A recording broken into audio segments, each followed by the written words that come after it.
Allora 1, 2, 3, prova, check, siamo partiti per Milano e quindi Milano War Games, ci facciamo queste 2 orette di macchina per andare belli con carichi di miniature a Milano, e questa la vedete in verticale perché sto guidando, ma le prossime magari riesco a farvele orizzontali così vedete un po' di vlog tranquilli seduti a casa.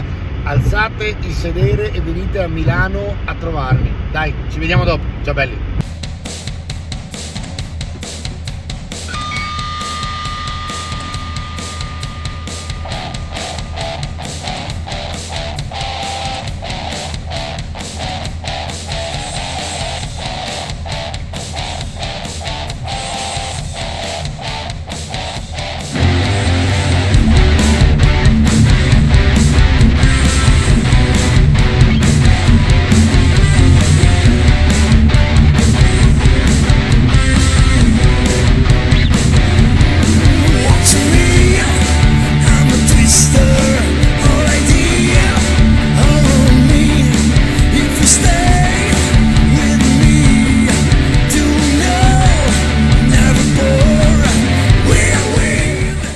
Sono appena arrivato dentro, sono ancora col giubbotto e tutto, ma guardate, lì in fondo c'è la P-Work, guardate che bellezza, è veramente bello perché è un unico stand gigantesco, grande, vedete, e praticamente all'interno sono tutti che hanno tavoli in allestimento per poter giocare o dimostrare, e nel frattempo poi ci sono tutti i vari stand di venditori. Veramente bello, più che altro perché la prima considerazione da fare è che siamo rimasti orfani in Italia del Games Day, e da quando non c'è più il Games Day non c'era più una cosa del genere con, guardate, un po' di tavoli allestiti con diorami del genere, miniature eccetera, e quindi sostanzialmente sono molto contento di vedere che tra le altre questa è una manifestazione stupenda, guardate che tavolo. Poi veniamo a trovarli tutti, li andiamo a vederli tutti, guardate, c'è gente in cosplay, figata, bestiale figata. Andiamo a trovare i ragazzi di P-Work immediatamente, guarda che lo vedo lì, è già che mi aspetta. Vabbè, dopo ve lo dico. Ragazzi, era ovvio che mi fermassi dai ragazzi di P-Work, anche perché sapete è praticamente uno degli sponsor più importanti del canale, e tra le altre ha creduto per primo nel canale e io in loro, quindi guardate che spettacolo. C'è Paolo, lo saluto, ciao Paolo. Ciao Paolo, che sta allestendo, bellissimo, dipinti benissimo. Questi sono 2 tavoloni già da provare con, volevo, qua ci sarebbe anche Mordheim, ma sicuramente un Warcry, e dall'altra parte un Kittin spettacolare. Vabbè ragazzi, ci vediamo più tardi, andiamo a fare un giro di tutti gli stand e vediamo un pochino che giornata passiamo. È arrivato il momento di vloggare un pochino, vi faccio vedere un po' di tavoli, attenzione, perché qui stanno giocando praticamente tutti, ci sono tavoli su tavoli, guardate qua che roba, che sfilza di tavoli pronti per probabilmente tornei o cose del genere, e guardate che meraviglia che è questo padiglione gigantesco, pieno di gente appassionata, veramente. Tra le altre mancava tantissimo, guardate, loro giocano addirittura a Forbidden Lands, quindi qui siamo amici di Weird, e dopo veniamo a trovarli così vediamo un pochino che cosa fanno. Qui siamo nella parte un po' più spoglia perché ci sarebbe praticamente lo stand anche mio del Media Partner, ma in realtà il mio posto è in mezzo alla gente e quindi vado in giro a guardare soprattutto quello che fanno gli altri. Quindi preparano, vedete, giochi di ruolo di tutti i tipi, e adesso vi faccio vedere i tavoli, quelli potenti proprio, guardate. Allora, qui tutti si stanno preparando a giocare, e come vedete man mano tra le altre che avanziamo i tavoli diventano sempre più belli, tra le altre sempre più belli e sempre più grandi. Guardate Kings of War per esempio, beccatevi il tavolone, e come vedete questo finalmente è quello che ci mancava da dopo il Covid, perché ormai dopo 3 anni quasi di casini era difficile trovarsi per un evento del genere. Tra le altre qui siamo in zona Bergamo-Milano, quindi complessa per quella situazione, e devo dire la verità, fa veramente piacere perché finalmente la community si ritrova, ed è questo un pochino il bello del hobby delle miniature fantasy, no? O comunque comunque Warhammer, eccetera. E questo tipo di community si trova a parlare, a discutere, a dipingere insieme. Guardate, qui c'è Angelo Di Chello, dopo ve lo faccio vedere e ci parlo anche, così andiamo a vedere un pochino insieme di cosa stiamo parlando. Angelo è uno dei pittori migliori che voi troverete in giro in tutto il mondo. Ragazzi, io posso solo dirvi guardate. Cazzaro che dipinge molto bene. Questa non ci ha sentita, l'hanno detta. Guardate che roba. Dopo veniamo a parlare con Angelo, gli facciamo un'intervista e lui sicuramente sulle tecniche di pittura ha da raccontarvi qualcosa. Tra le altre io gli ho detto devi aprire un Patreon assolutamente, così mi iscrivo e quindi insomma dopo andremo a vedere e a trovare anche lui. Intanto stiamo facendo un giro panoramico per capire, vedete, questi sono gli standisti che vendono sostanzialmente e questi invece sono tutte quante, guardate qui, partiamo col bello, partiamo con i tavoli di Mordheim, guardate che roba. E niente, qui siamo praticamente con tutti i tavoli fatti da gruppi, da club che stanno praticamente mostrando le loro meraviglie. Guardate che roba, sono tutti tavoli da Mordheim. Mordheim, per chi non lo conosce, perché voi lo so che siete un po' giovanotti, è uno dei giochi più famosi di schermaglia della Games Workshop negli anni 90-2000 e praticamente questo che vedete qui, che ormai è tenuto in una teca quasi come fosse una reliquia, perché ormai non è più edito, però è ancora giocatissimo, perché diciamo che per darvi un'idea di quello che potrebbe essere simile, Warcry è simile, però in realtà parliamo di tutt'altra cosa a livello di gioco. Mordheim è molto vicino a un gioco di ruolo su tavolo con le miniature fatto di schermaglie e nel frattempo guardate, queste sono tutte miniature che avevano la loro parte da protagonisti proprio in Mordheim. Guardate, Mordheim è caratteristico per questa cosa qua, vedete? Giocabilissimo, perché potete andare in giro dappertutto e poi ci sono tutti questi passaggi qua interni stupendi per cui praticamente guardate che roba.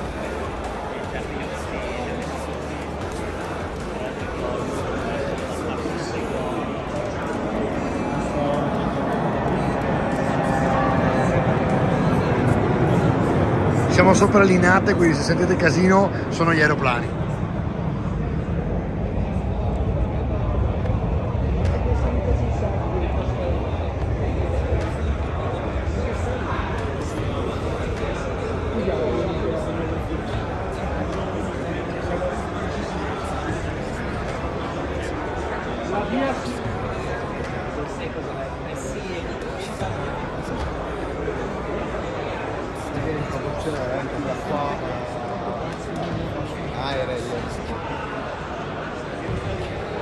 Vedete le tecniche per fare l'acqua, guardate che meraviglia. Vado, io mostro, io mostro ragazzi.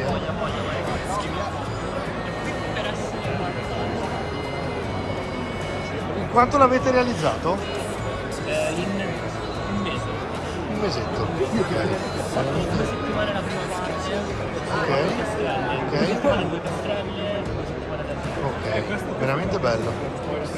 Ma molto ben mosso, oltre al fatto che è super dipinto, super dettagliato, ma è anche bella la struttura e il movimento che ha. Perché questo rappresenta il cratere, che è proprio il buco della pianeta. Ok.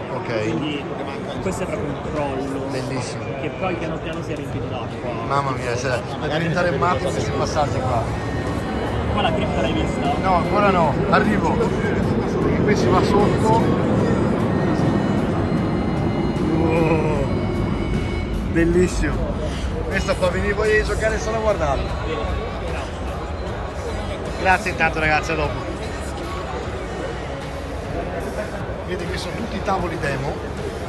Guardate che roba. Allora, questi sono particolari perché sono tappeti, in questo caso della P-Work. Vedete, questo è proprio lo stand P-Work che è qui, vedete i ragazzi stanno lavorando. Nel frattempo hanno esposto questi tavoli, come vedete questi sono tutti scenari in MDF che trovate anche sul mio canale e su cui faccio anche io i tutorial, e guardate che roba, cosa si riesce a fare con dei set in MDF dipinti bene sul tappeto. Praticamente se lo inserite senza il contesto, cioè senza la cornice intorno, guardate che roba, riuscite ad avere in casa qualcosa di molto molto bello con veramente una spesa esigua, perché sono questi, come vedete, che come sapete dal mio canale costano veramente il giusto. Vi stiamo parlando di tutti set da 23-25 euro, quindi insomma facili da utilizzare. E qui abbiamo un Moria veramente figo, guardate, ora provo ad avvicinarmi perché è pieno di fan, guardate che roba. Qui dietro, come vedete, ci sono i Goblin, dietro ancora avevo visto il Barroom da qualche parte, c'è lui in cosplay che è scatenato, e siamo tornati finalmente alla postazione dei pittori. Qui abbiamo Alessio Cispani che fa scultura di miniature e miniature sculpting, e vari altri pittori che dopo andiamo a vedere che stanno confabulando fra di loro. Adesso dopo andiamo a trovare. Parlando di Hiro, queste guardate un pochino le miniature di Angelo Di Chello e qui potete già capire come si fa a tirare fuori qualcosa di bello. Anche tra le altre, guardate, dalle nuove, queste qua sono le nuove, eppure guardate, se dipingete nel modo corretto, vi abbasso un po' la luminosità così li vedete bene, guardate che roba.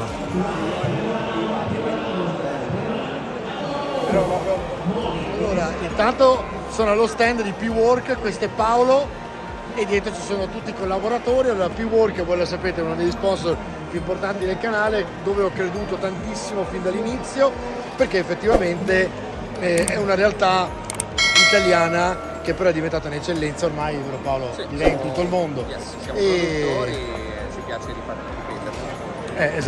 Esatto. Tra le altre io ti volevo fare un paio di domande tecniche, perché tanto i follower ti conoscono benissimo, no? Fantastico. Quello che mi interessava è la tecnologia nuova con cui avete fatto i tappeti nuovi, Sì. che tantissimi anche quando vengono in studio mi dicono ma il dettaglio, cioè rimangono colpiti del fatto che c'è un dettaglio diverso anche dalla concorrenza spesso, e quindi volevano capire che tecnologia, se si può dire ovviamente, perché Allora, diciamo che a parte i segreti della Coca-Cola. Esatto, della Coca-Cola che non si possono dire, che Esatto. lo teniamo per noi, però diciamo che la cosa positiva è che abbiamo fatto un cambio macchine, Ok. per cui abbiamo cambiato proprio i macchinari con cui vengono prodotti, la materia prima, gli inchiostri, quindi c'è stato proprio un rinnovamento Totale, quasi. cercando proprio... Ma anche la gomma, il neoprene? Sì, abbiamo una gomma più morbida, quindi ho notato molto questa più cosa. flessibile, Sì. meno dura, Non si spezza non più. si spezza, esatto, per cui diciamo che è un salto proprio qualitativo alto. Sì. E poi sui colori abbiamo fatto proprio una ricerca, perché volevamo dei colori brillanti, volevamo che non si impastasse il colore, per cui è stato, lo dico perché è stato fatto, sembra una stupidaggine. Certo, guarda, io giro lo schermo un secondo. Mentre parliamo, intanto faccio vedere un pochino il banco. Vedete, allora, questi li avete già visti e vi farò vedere nei tutorial come fare a usare anche la resina per fare i liquidi veri e propri proprio all'interno delle... E come vedete sono i set in MDF che vi ho fatto vedere già tante volte sul canale, e semplicemente dipingendoli poi vengono fuori questi capolavori qua, no? E quindi Paolo, in realtà c'è tutta una parte di MDF, Sì. tutta una parte di tappeti e ovviamente neoprene, quindi anche il dadi e tutto il resto, Esatto. le Poi portadadi. abbiamo una parte di ricerca e sviluppo legata al gioco di ruolo, per cui Ok. con i combat book, che sono questi qui. Ok, sì, giusto. Uno l'hanno visto i ragazzi online, quello nuovo è il SIFI. Guarda, delle guarda. mappe, Questo l'avete già visto? Andate su recensioni, ragazzi, lo vedete tutto completo, le Sono delle recensioni. mappe riscrivibili per gioco di ruolo. Adesso abbiamo appena fatto uscire quello nuovo, che è di fantascienza, che è questo, che ottimo sia degli ambienti naturali sì. sia degli ambienti diciamo più high tech, per cui può andare bene All'interno, da interni cyberpunk, astronave. basi, Coriolis, qualunque, Certo. tutto riscrivibile, per cui ti puoi disegnare per esempio gli interni della Certo, tua nave come bellissimo. vuoi e poi ti rimangono, per cui non so, usi un Uniposca ad esempio e puoi lasciarlo lì Certo. e poi ci lavori sopra Ci invece con torni quello dopo. da lavagna, per cui Bellissimo. e quindi diciamo è molto versatile. E questa è un'idea che esiste già in giro per il mondo o in realtà è una cosa abbastanza innovativa nostra, Allora, italiana? diciamo che in Italia potrei dire che siamo gli unici ad averlo fatto, E questo sì, per cui all'estero qualcuno lo fa. qualcuno lo fa, siamo usciti più o meno insieme, nel senso che non saprei dirti esattamente gli scatti Certo, temporali, certo. però diciamo che è un'idea che è nata appunto Un po' forse anche dai Sì. tappeti scrivibili, Esatto, che sono questi qua, esattamente, per cui dove anche questo l'avete visto ragazzi sul canale, sì, e praticamente puoi scrivere sopra Sì, esatto. e dopo cancellare. Esatto. per cui tu scrivi e poi cancelli con un panno umido, è molto comodo per giocare di ruolo e in più poi abbiamo tutti questi fantasy tiles modulari che ci permettono di costruire rapidamente la mappa o la HeroQuest, Certo. però la cosa bella è che uno può costruirla man mano che il gruppo avanza, quindi certo. senza far vedere già cosa ci sarà Bellissimo. dietro la E porta. questo è proprio tipico da Dungeon Crawler, proprio potente. Bravissimo.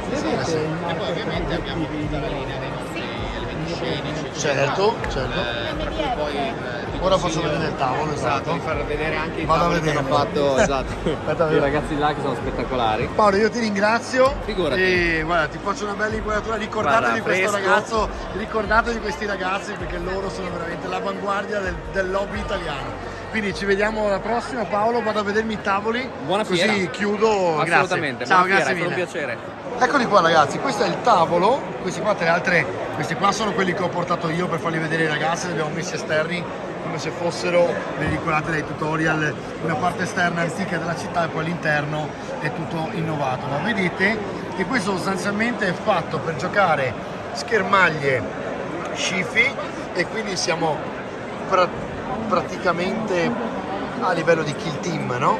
E Necromunda, e guardate che spettacolo, tra le altre con un tappeto in neoprene di quelli di cui parlavamo poco fa.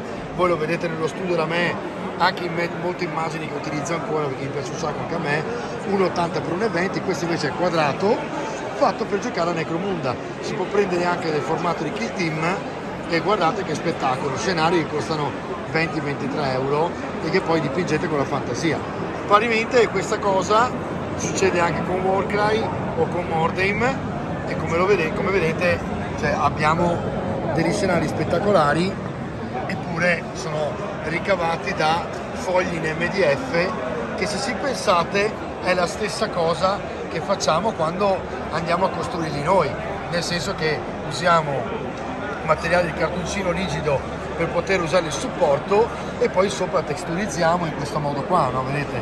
Ma la realtà si potrebbe andare oltre, usare stucchi, aumentare le pareti, fare le crepe, quindi veramente il potenziale è gigantesco con appunto una struttura che vi costa 20-23 euro, un tavolo così lo tirate su con 60-70 euro e quindi insomma sono per forza di cose appassionato di Pre-Work dei ragazzi e come vedete è gente che lavora per passione come faccio io e quindi proprio largo assolutamente a personaggi che lavorano così nel mondo del lobby. A tra poco! Ragazzi, io vi sono introdotto in maniera proprio brutale, cioè mi sono seduto accanto e buonanotte vicino a Fabrizio Russo e ciao, aspetta, eccolo qua, ciao Fabri e al signor Angelo Di Chello che stanno facendo due opere d'arte ovviamente delle loro e quindi sono venuto un attimino a parlare con loro della realtà del lobby a livello painting perché giustamente è quello di cui si occupano. Guardate che capolavori che tirano fuori e chiaramente qui siamo al livello più alto che si può raggiungere non solo in Italia ma un po' in tutto il mondo, no? E quindi volevo parlare un po' con loro. Angelo, ti sparo un paio di domande al volo mentre dipingi, così. A livello di, vedo che hai subito gli AK, quindi sparo subito una domanda sugli AK perché ho i follower che mi fanno un sacco di domande. So che c'è la terza generazione degli AK che chiamano appunto Third Generation, che dicono che hanno fatto tutta una nuova tipo di miscela acrilica per cui è coprente ma liquida, Vero. pronta ad andare sul pennello. Tu mi confermi questa cosa qua? Io temo di essere riduttivo, ma li trovo eccellenti. Ok. Però a me piacciono molto, quindi Ok, in realtà ok. piacciono moltissimo, li mescolo facilmente con gli scale, che è Certo. un'altra gamma che uso spesso. E per quanti usano i colori anche Sito di altre marche, non è assolutamente un problema.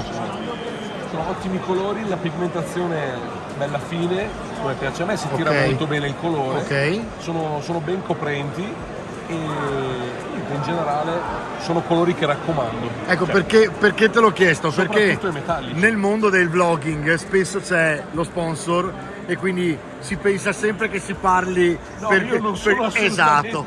Lui non è assolutamente sponsorizzato da K. Siccome ho visto che li aveva sul tavolo e vedo che anche Fabrizio ha qualcosa, ma Fabrizio vedo che è anche ancora più variopinto, perché lui ha GV, Chimera, AK, tutti i colori che conosciamo benissimo dal vlog, ragazzi. Anche Andrea. Tu che ne pensi a livello di...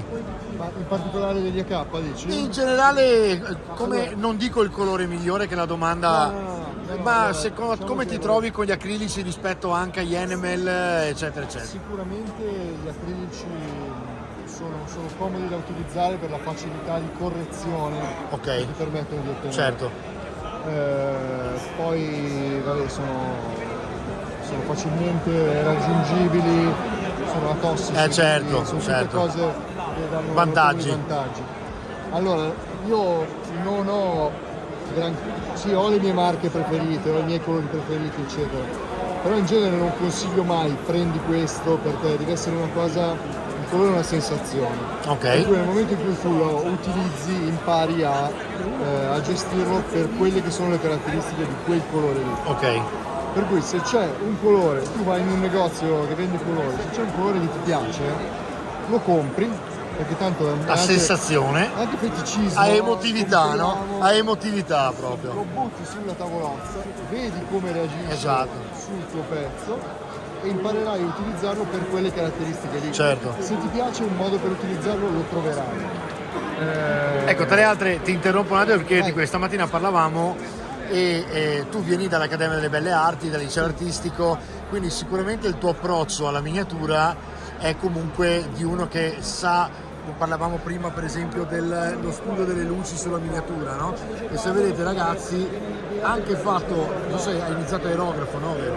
Allora, io di solito do una base volumetrica all'aerografo Ok, che mi aiuta a velocizzare ok. e a vedere in un'unica occhiata quali sono i punti principali Sì, certo. su cui andrò a lavorare. E la mia richiesta è questa, l'olio, perché molti mi Adoro, dicono ah fantastico il weathering con i colori a olio, No, ma non solo il weathering, ma proprio la pittura direi. sì, vero? Anche tu Angelo? Io sono molto più nuovo su questo argomento rispetto a Fabrizio, Ok. ma trovo offre una gamma interessantissima di interpretazioni alla pittura di miniatura. Che ti apre un sacco di porte nuove, no? Assolutamente sì. A parte che è un consiglio che va bene per tutti sempre, provate. Certo. Sì, ma qualsiasi cosa, non c'è Certo. una regola. Mi è piaciuta fissa. molto infatti quello che diceva lui adesso dell'emotività, no? Io sono completamente d'accordo. Assolutamente anch'io, cioè tutto emotività in realtà l'hobby, no? Penso che ci sia poca logica nell'arte. Sto dipingendo un goblin, vedi tu. Sì, guardate guarda, ragazzi. se vogliamo parlare anche di tecnica o di cose diciamo un po' più approfondite, ci sono più di 200 anni che si fanno studi sulla teoria del colore, Certo. ci sono migliaia di pagine, ci sono miliardi Esatto. di parole spese su 7 regole. E qui stiamo parlando di musica, no? Certo, 7 note, certo, 7 regole. certo. Ed è molto molto semplice da gestire concettualmente Certo. questo discorso qua, per cui quello che facciamo in realtà è proprio cercare di dare la nostra sensazione, di trasmettere la nostra musica Sì. attraverso il colore. Ecco, questa è una cosa che posso condividerti anche io sono musicista, Ok. e ho fatto conservatorio e tutto, e ho fatto anche l'istituto d'arte, no? Quindi ho un po' fantastico. tutte e due le Hai arti, tutto- ma quello che mi ha sempre colpito della musica è che normalmente arriva diretta all'emisfero destro del cervello, cioè all'emotività, all'inconscio, perché la musica è diretta. Proprio, è una forma d'arte che tu non riesci a razionalizzare subito, salvo tu non sia un musicista, cioè un addetto ai lavori, che allora pensi a come sta usando la batteria, come batte il rullante piuttosto che ottavi, sedicesime, ma nel colore, dove la scultura tipo questa mi rimane quasi inanimata, una volta che l'hai colorata tu con la tua emotività e dai questa sensazione qua alla miniatura, di colpo secondo me l'hobby diventa arte. Sì, perché sì, c'è tanta arte nell'hobby delle miniature, molti pensano che siano giocattoli, ma forse il bello è proprio questo. e anche se lo fosse. Non è che un giocattolo non possa diventare una forma d'arte. Esatto. Beh, basta andare nell'altro stand per vedere. C'è gente nell'altro stand che per un giocattolo di legno paga magari 300-400 euro solo perché è stato fatto a mano da qualcuno che non c'è più, che aveva inventato quel tipo di giocattolo. Qui stiamo parlando di sculture vere e proprie che adesso sono... Sì, le capacità tecniche poi sono incredibili, cioè incredibile a livello. Noi Sì, abbiamo sì. praticamente la stessa qualità dei sideshow, infatti. semplice, in una scala ridotta, quindi comunque Certo. È molto, ovviamente sulle scale grandi come i sideshow collectibles hai modo di lavorare sulle texture in modo molto diverso, però comunque il concetto è sempre lo stesso, cioè la qualità si riesce ad applicare anche nelle scale più piccole, quindi veramente sono dei piccoli gioiellini. Fatte queste considerazioni che poi vi lascio giustamente dipingere, volevo chiedervi la stessa domanda con le vostre risposte. Cosa consigliereste a una persona che sta dipingendo da un po' di tempo, che vuole fare il salto di qualità? Cioè, voglio iniziare a dipingere... Quello che ho detto poco fa, sperimentare, ma soprattutto abbattere qualsiasi paura. Ok. Cioè, sembra una cosa da poco, ma spesso mi è capitato di trovare persone che erano spaventate prima ancora di aver provato. Non ce la farò mai. No, cioè, ma questo mondo è meraviglioso, permette di interpretare un modello in molti modi diversi. Certo. E darsi dei limiti o percepire dei limiti è il primo modo per non fare nulla. È un peccato. No, ma per perdere l'opportunità Sì. di tirare fuori qualcosa di buono. Poi per carità, alcune persone magari sono più facilitate, il gusto può anche essere acquisito col tempo, ma questo hobby spesso, in realtà sempre io credo, fa sempre esprimere il nostro lato artistico. Quindi provate perché è l'unico modo per migliorare. È quello. Cioè, molti dei pezzi con cui ho vinto io erano prove.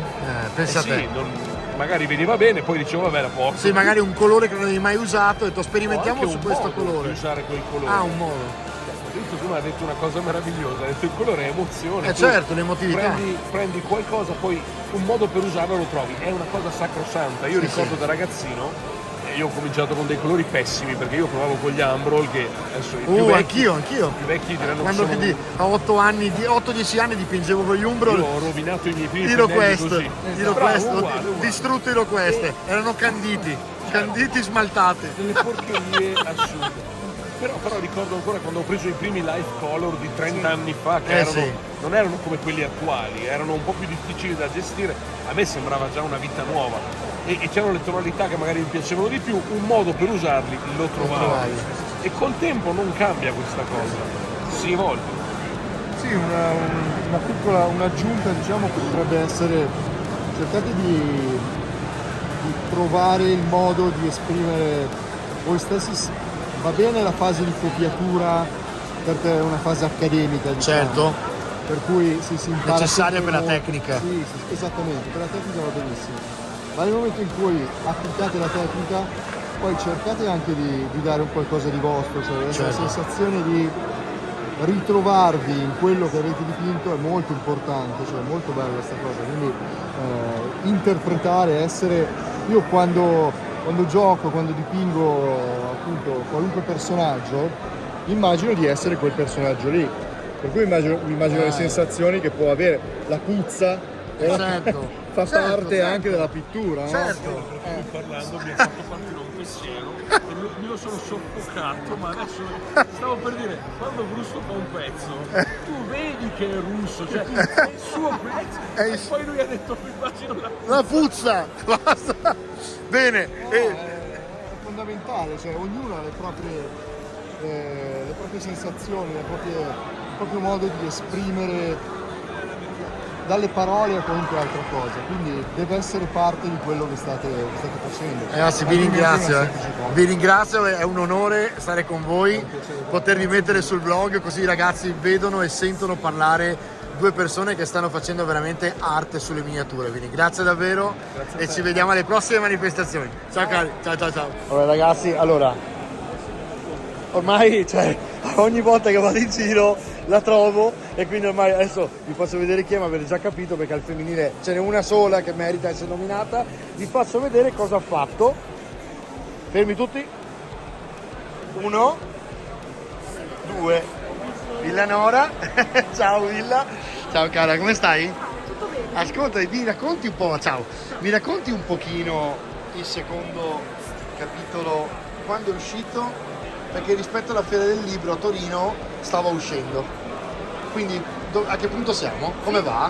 Allora, è uscito a Lucca di quest'anno, cioè Lucca 2022, riprende la storia del primo, quindi tutte le cose che sono state lasciate irrisolte sono riprese assolutamente nel secondo, ed è il secondo capitolo di 3 della trilogia.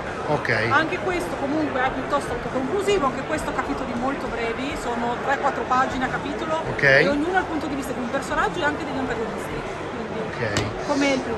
Come sta andando la fiera? Come ti trovi? Com'è Milano Wargames secondo te?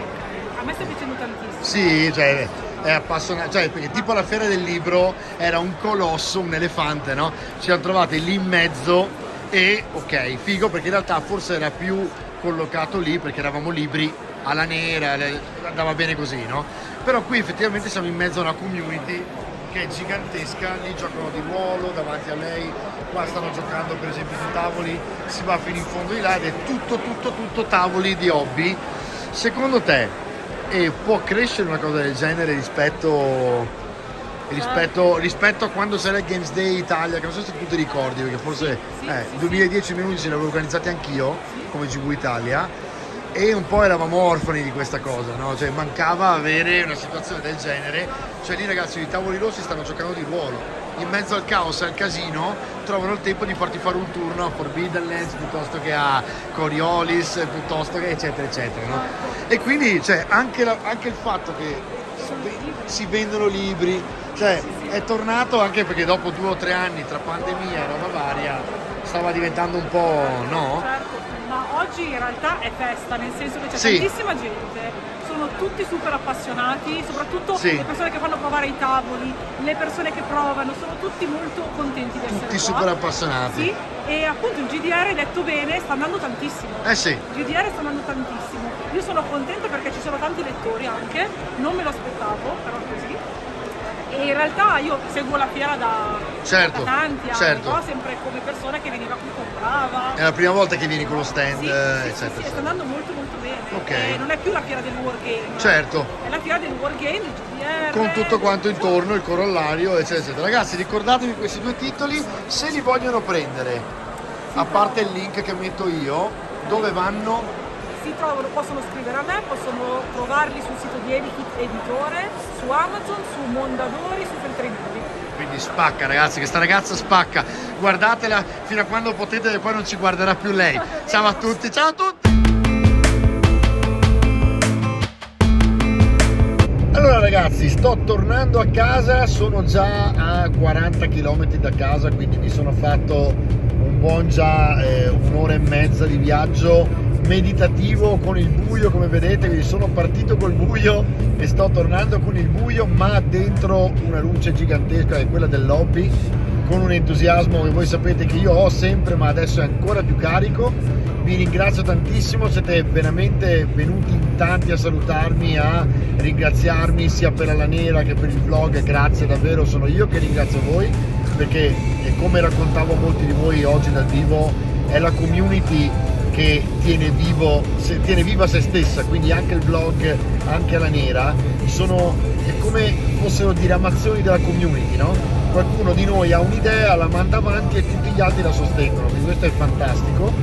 Ho visto finalmente il ritorno dei tavoli, del gioco intorno ai tavoli, il torneo di Mordheim stupendo, quindi come avete visto anche nel filmato sono riuscito a intervistare i due più grandi d'Italia, Fabrizio e Angelo, che saluto tantissimo, veramente che in due fanno più Golden Demon loro della GV stessa, e in queste altre interviste, come avete sentito, veramente interessante, dove siamo andati a toccare argomenti importantissimi come l'emotività sia nella scelta del colore, quando si compra, quando si utilizza e anche quando si stende sulla miniatura, per appunto quando si sceglie la miniatura, andare molto di soggettività dopo che si è imparato a utilizzare la mano, eccetera, perché in realtà è una forma d'arte vera e propria, quella di utilizzare le miniature, non è giocare, non è un giocattolo, sono tutte cose che ha in testa la gente che non ha mai provato e che non può neanche capire, no?